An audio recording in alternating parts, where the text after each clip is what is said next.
Hey there. I thought it would take a little time to answer some questions that have been coming through on social media. So let's just jump right in. Can you shed light on how some people who are never good at their jobs get promoted? Okay, so there are two reasons why people who are never good at their jobs get promoted. The first one is they're completely unqualified for everything that they're doing, but they're really good at managing up, they're really good at faking it, and eventually that'll collapse and they'll get found out. And that's the real world. But sometimes the leadership is actually looking for different skill sets. Sometimes being good at your job doesn't mean you're actually necessarily good at leading other people to do their jobs. And sometimes you don't have to be the best at something to be good at leading other people to do it. So sometimes we're looking at people who are, they're not the top players, not the best at their jobs, but maybe leadership sees something in them, which is why they want to put them in a leadership position. So if you're thinking about your own career as well, yes, absolutely, you want to be good at those hard skills, the skills that are about being good at your job, but it's the human skills as well, which is learning to listen or help others thrive around you that may more likely lead to your promotion than simply hitting all the numbers. I actually am very cynical of companies that only promote people based on if they hit the numbers, because then they're just performance driven only. And if they completely ignore all the human skills, it actually can do damage to a team. So don't assume that's because somebody's not the top player or the top performer on the team that they aren't worthy of promotion. And if somebody's just good at leading up, managing up, well, here's another question. How do you define safety? How important is psychological safety in a culture? And how is it a factor in employee burnout? Great question. We all know what it feels like to be on a team where we are offered psychological safety. It means that we can raise our hands and say, I made a mistake, or I don't understand, or I've got some stuff going on at home and it's affecting my work, or I need help, or can you please be patient with me?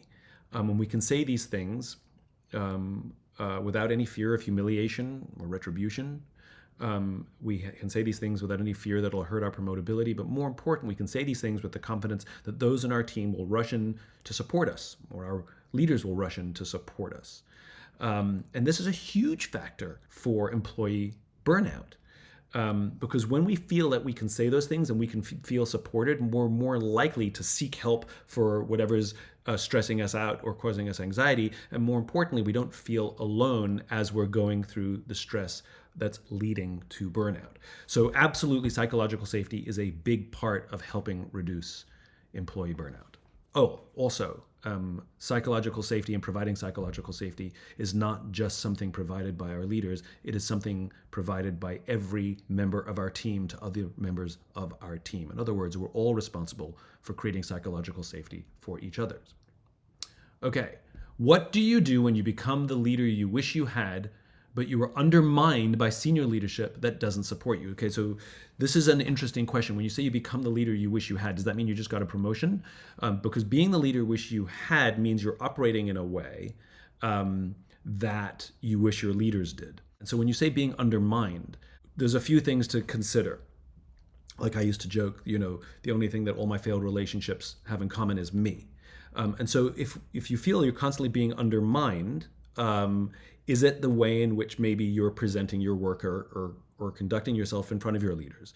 Are you making them feel threatened? So sometimes you have to check in with yourself and say, is there something I can adapt here so that maybe I can be better heard or better included? In fact, I saw it recently. I saw a guy walk into his boss's office and with good intentions start telling his boss everything he was doing wrong. Well, guess what the boss did? Walls went up. And he couldn't hear it because it's very hard to open a door and just have somebody lambaste you and tell you everything you're doing wrong. So he may have felt that he was being undermined, but in reality, I would recommend that confronting his boss and suggesting things that could be done better, maybe by saying some of the things that are going well, would be a better strategy. But if you're truly, truly being undermined, then can you have an effective confrontation with your boss? The old FBI. What is your feeling? What behavior are they doing that makes you feel that way? And what impact does it have? It's a way to have an effective confrontation. You have to be really, really, really specific. You can't speak in general, like you always undermine me, you're always yelling at me, so nothing's going to get done. That won't work. What you want to do is be really specific. You go into your boss and you say, hey, on Thursday, in the meeting that we had, when I made a suggestion of something we could do, you were very quick to push back or throw out my idea. And my fear is that if every time I have an idea in a meeting and you push back against it, that eventually it's going to hurt team morale, and eventually it's going to do damage to productivity. You say something like that. And what FBI is designed to do is allow the other person to hear you and take accountability. So give it a try. An effective confrontation sometimes is the way to go. Here's another one. How do I start a difficult conversation regarding pay? Okay, this one comes up more and more and more, and I've seen it screwed up so many times, where somebody comes in and says, I deserve this amount and these are the reasons why. Or look how hard I've been working, I deserve money. And very often they put a number out there, right? And very often when that happens, it's backing somebody into a corner that allows no room for, in other words, they're setting up a yes or no, which is very difficult. What I find is way more productive is to talk to somebody and say, may I talk to you about my pay? May I talk to you about my compensation?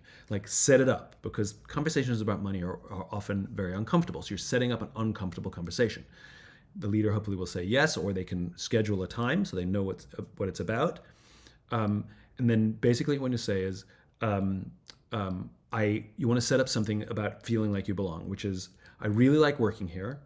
I want to stay here for a long time. And I'm learning a lot, and I want to continue learning. And I also feel that I've taken on more work, for example, that may be the case, or I've gone above and beyond. And I want to have a conversation with you about the opportunities that I could have, that my compensation could reflect the additional work that I'm doing. Can we talk about sort of what schedule I can be put on and what goals I can achieve with you? In other words, you leave it slightly open-ended so it can be a conversation. And you can have numbers in your mind of what you'd like to achieve. That's totally fine. But what you want to do is create a dialogue. And very often these conversations go south because they become a demand rather than a dialogue. They become something that is proposed as a yes or no. And it becomes much more heated and much more emotional. So give it a try. Try and make it a dialogue where you can have a conversation about how to get on a path to get more compensation in the short, medium, and long term. If you have any additional questions that you would like me to answer, please put them in the comments, and I'll hope to get to some of them in the near future. Thanks very much. Take care of yourself. Take care of each other.